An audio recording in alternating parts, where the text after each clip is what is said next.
We're talking about mental wellness and Perpetual Guardian money matters. Now, we often assume that we'll always have the ability to make decisions for ourselves, but sadly that is not always the case. 60,000 people are living with dementia in New Zealand. With us this morning, we have Charlotte Lockhart from Perpetual Guardian and Lorraine Hunter from Westpac. Good morning to you both. Good morning. Good morning.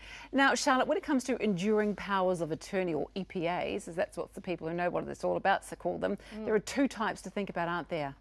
Yes, so we've got property and personal care and welfare, and so personal care and welfare is what allows a family member usually to make decisions about you medically and for your health. Yeah. But your property one is what Lorraine's here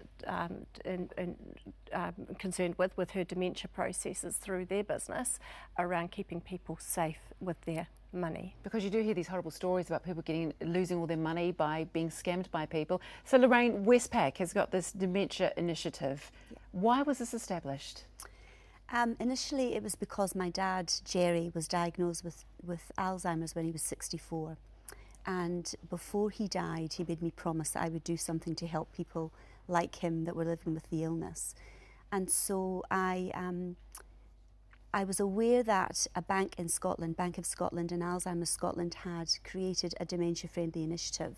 And so I got in touch with them and they very kindly shared all of their information with me. And we were able to adapt that in Westpac to roll it out for Kiwis. And your Westpac colleagues are drawing on their own personal experiences, aren't they? Let's take a look at this.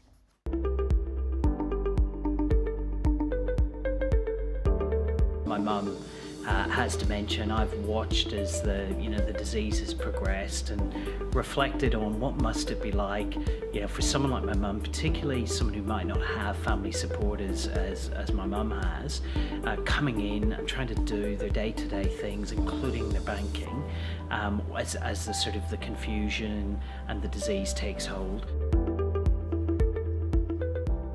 Gosh, so you were just telling me before, Lorraine, that 2 in 3 New Zealanders are affected by dementia. That's right. That just seems extreme. Those figures are quite terrifying. So what should we do to assist our loved ones if they've been diagnosed with dementia?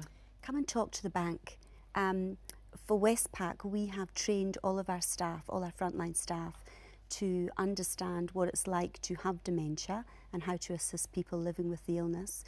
And we've also looked at our branch environment to make sure that they're really easy to navigate. And we've used international standards to do that. We've even established an HR policy for our own staff. So come and talk to us and we can put in place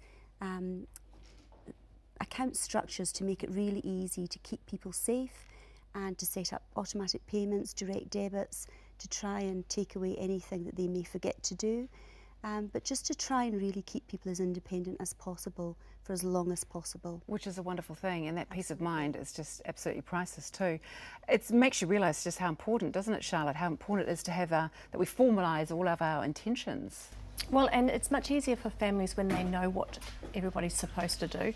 And people are people. Fraud's a big thing that happens in dementia in families, and so having an EPA, technical term there, got the jargon. Yeah, I know, I got the jargon, allows families to know who's to do what, but it also gives banks permission to talk to people and makes it nice and simple for everyone. Excellent. Well, Lorraine, thank you so much for joining us today. Charlotte as well. Really wonderful advice there. And Charlotte, we will see you next time on Perpetual Guardian Money Matters.